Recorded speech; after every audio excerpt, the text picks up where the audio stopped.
मैं उस डरावनी रात को कभी नहीं भूल सकता, जिस रात मैंने मेरा सबसे अच्छा दोस्त खो दिया। सूरज पाटिल नाम था उसका। सूरज और मैं बचपन से एक दूसरे के साथ थे। दोस्त कम भाई ज्यादा था वो मेरा। 10वीं कक्षा के बाद हम दोनों ने लातूर के एक प्रतिष्ठित कॉलेज में प्रवेश लिया। हमारे लिए लातूर शहर अनजान था, पर कुछ ही दिनों में हम उस शहर का चप्पा चप्पा जान गए, क्योंकि सूरज और मैं दिन भर शहर में बाइक पर घुमा करते थे। पर एक दिन वही रोज रोज शहर में घूमकर हम बहुत ज्यादा बोर हो चुके थे, इसलिए एक रात हमने लॉन्ग ड्राइव पर जाने का फैसला किया। भाई चल, कामे गांव के जंगल में लॉन्ग ड्राइव पर चलते हैं, सुना है उस जंगल का रास्ता मक्खन की तरह मुलायम है। हम कामे गांव के जंगल की तरफ कभी नहीं गए थे, पर हमने सिर्फ इतना सुना था कि कामे गांव का जंगल सिर्फ नाम का जंगल है, क्योंकि वहां हरे भरे पेड़ों के सिवाय कुछ नहीं था। क्योंकि उस जंगल में जो भी जंगली जानवर थे वे शिकार के कारण खत्म हो चुके थे, इसलिए रात में लॉन्ग ड्राइव पर जाने के लिए वो जंगल एकदम सेफ था। और ऊपर से उस रात पूर्णमासी की रात थी, मौसम भी अच्छा था, इसलिए मैं सूरज के साथ कामेगांव जंगल में जाने के लिए राजी हो गया। रात के 11 बजे हम कामेगांव के जंगल में दाखिल हो गए। हमने जैसे सुना था वैसे ही जंगल का रास्ता एकदम मक्खन की तरह मुलायम था। हमारी बाइक हवा से बातें करने लगी थी। वाकई बहुत मजा आ रहा था, पर मुझे इस बात की हैरानी हो रही थी कि हम जंगल के इतने अंदर दाखिल हो चुके थे, पर तब भी हमें रास्ते में एक भी गाड़ी दिखाई ना दी थी। जंगल का पूरा रास्ता सुनसान पड़ा हुआ था।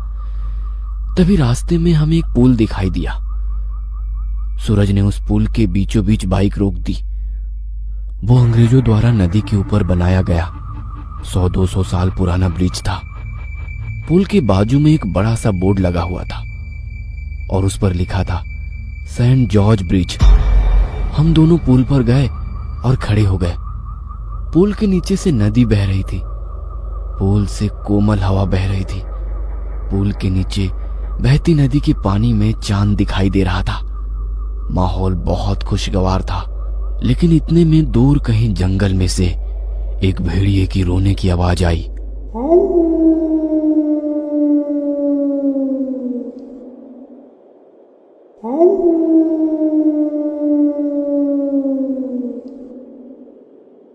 पुल के ऊपर से बहने वाली हवा अचानक से रुक गई। नदी का पानी अचानक से रुक गया। चांद एक काले बादल के पीछे गायब हो गया।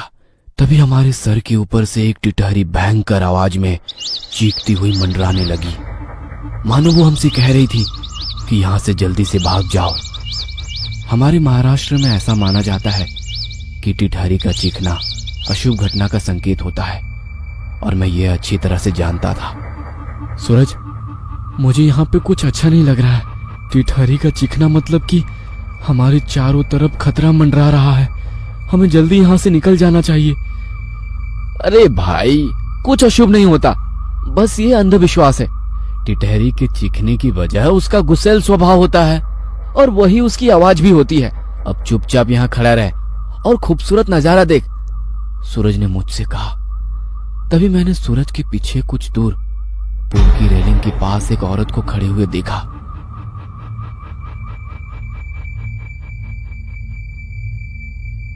दूर से तो वो दिखने में सुंदर लग रही थी,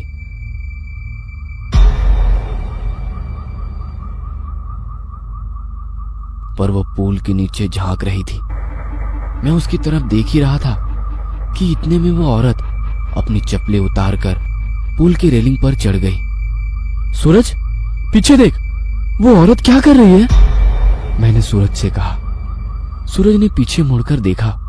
वो औरत अभी भी पुल की रेलिंग पर खड़े होकर नीचे देख रही थी। भाई, वो खुदकुशी करने की कोशिश कर रही है, सूरज ने मुझसे कहा। खुदकुशी, यह शब्द सुनकर मेरे हाथ पैर डर से कांपने लगे, क्योंकि जब मैं एक बच्चा था तब मेरे दादाजी ने खुद को फांसी लगाकर खुदकुशी कर ली थी, और वो मैं ही था जिसने उन्हें सबसे पहले फांसी पर लटकते हुए देखा था।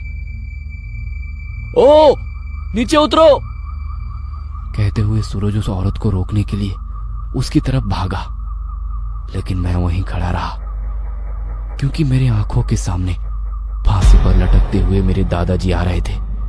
उनकी बाहर निकली हुई आंखें और मुंह में से बाहर निकली हुई जीभ और फांसी पे हवा की वजह से झूलती हुई उनकी लाश, वह सब मेरे आंखों के सामने आ रहा था। ओ चाची, नीचे उतरो!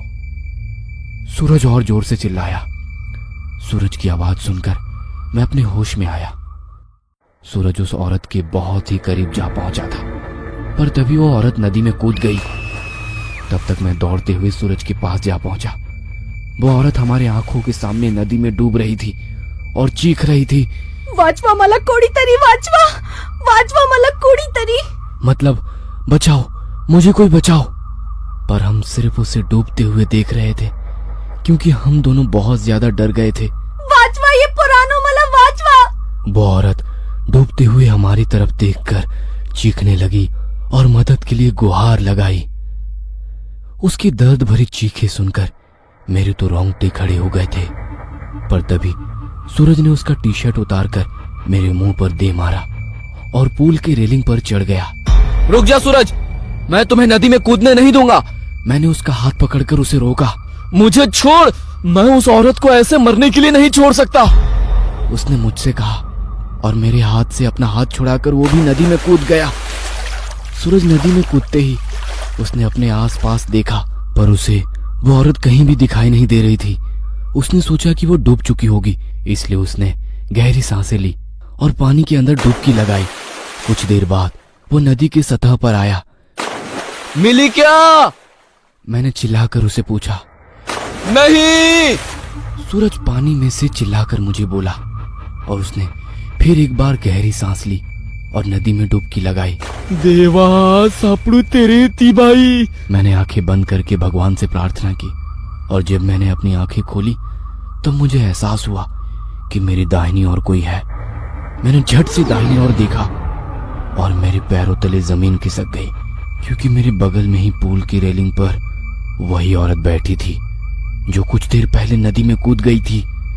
वो किसी जंगली जानवर की तरह पूल के रेलिंग पर बैठी हुई थी और नदी में सूरज की तरफ देख रही थी। हाय, कैसे शक क्या है? ये औरत तो अभी अभी नदी में कूद गई थी और मैंने खुद इसे नदी के पानी में डूबते हुए देखा था, तो ये अचानक से वापस इस पुल पर कैसे आ पहुंची? मैं मन ही मन सोच रहा था, पर तभी मेरी आंखें खुली और मैं समझ गया कि ये कोई औरत नहीं बल्कि एक चुड़ैल है और मैं डर के मारे कांपने लगा। सूरज! मैं डर के मारे जोर से चिल्लाया। तभी उस चुड़ैल ने मेरी तरफ देखा और जैसे ही उसने मेरी तरफ देखा मैं सिर से पैर तक कांपने लगा। उसका चेहरा काला और आंखें पीली थी, माथे पर बड़ा सा कुमकुम था और नाक में बड़ी सी नथ थी। उसके नुकीले दांत उसके मुंह से बाहर निकले हुए थे और उसके नाखून जंगली जानवर की तरह लंबे और नुकीले थे। क्या हुआ, मुझे ढूंढ रहे हो? उस चुड़ैल ने मुझसे पूछा और डर के मारे मेरा गस्सा सूख गया। सूरज, हड़ाल! मैं फिर से चिल्लाया और मैंने पुल से नीचे नदी में देखा। सूरज पानी की सतह से हमें घूर रहा था। उसे भी पता चल चुका था कि वह कोई औरत नहीं, एक महिला नहीं बल्कि एक चुड़ैल है। सूरज हमें चौड़ी आंखों से देख रहा था।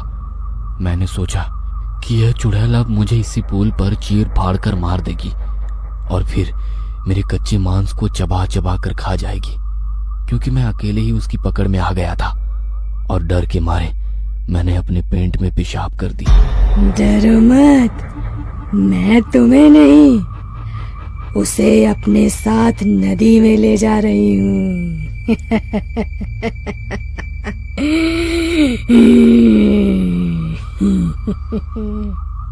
उसने मुझे नदी में तैरते सूरज की ओर इशारा करते हुए कहा। जब मैंने ये सुना तो मेरा दिल डर से दहल उठा। वो पानी में सूरज को अपने साथ ले जा रही थी।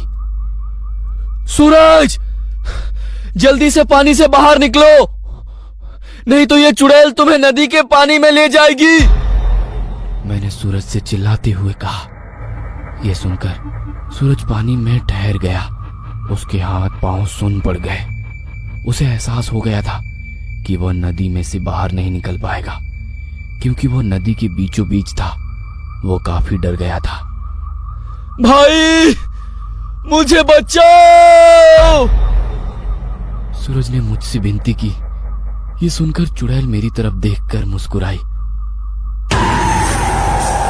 और उसने पुल से सूरज पर छलांग लगा दी। धीरजिया! सूरज आखिरी बार चिल्लाया और वो चुड़ैल उसे पानी के अंदर ले गई। कुछ देर तक पानी में से बुलबुले निकलते रहे, पर कुछ देर बाद वो भी बंद हो गए। मैं आंखें फाड़ फाड़ कर नदी के पानी में देख रहा था और सूरज को पुकारता रहा, पर इतने में मुझे नदी के पानी में खून दिखाई दिया। मेरी आंखों में आंसू आ गए और मैं समझ गया कि उस चुड़ैल ने सूरज को मार दिया है। मैं वो सदमा बर्दाश्त ना कर सका। मेरी आंखों के सामने अचानक अंधेरा छा गया और मैं उसी जगह पर बेहोश हो गया। जब मुझे होश आया तब सुबह हो चुकी थी। मैं 4-5 लोगों से घिरा हुआ था। पुल पर काफी सारी लोगों की भीड़ जमी हुई थी। लोग पुल के नीचे झांक कर देख रहे थे। मैं उठकर पुल के पास गया और देखा कि नदी के किनारे पानी में सूरज की लाश तैर रही थी। उस चुड़ैल ने बड़ी ही बेदर्दी से उसके सीने से दिल निकाल लिया था। मेरा सबसे अच्छा दोस्त मुझे छोड़कर चला गया था। उस दिन मुझे कामे गांव के लोगों से पता चला कि वो उस नदी में 100-200 साल पहले से ही एक चुड़ैल का वास था। असल में हुआ ये था कि अंग्रेजों के जमाने में एक अंग्रेज अफसर ने सुंदरा नाम के एक औरत का बलात्कार किया था। ये बात आसपास के सब गांव में फैल गई थी। इसी कारण सुंदरा से गांव की कोई भी औरत बात नहीं करती थी, क्योंकि सब लोग कहते थे कि उसकी पवित्रता नष्ट हो चुकी है, अब वो अपवित्र हो गई है। गांव के लोग उसे हर दिन ताने मारते थे।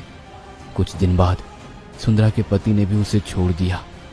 तब सुंदरा अपने मायके चली आई। कामे गांव ही उसका मायके था, पर वहां भी उसे बहुत सारी बेइज्जती झेलनी पड़ी। वो लोगों के हर रोज के ताने सुनकर तंग आ गई थी। इसी वजह से एक दिन पूर्णमासी की रात सुंदरा ने कामे गांव के सेंट जॉर्ज ब्रिज से नदी में कूदकर खुदकुशी की। मरने के बाद वो चुड़ैल बन गई। हर पूर्णमासी की रात सुंदरा सेंट जॉर्ज ब्रिज पर आती थी और लोगों को इसी तरह कपट से अपना शिकार बनाती थी।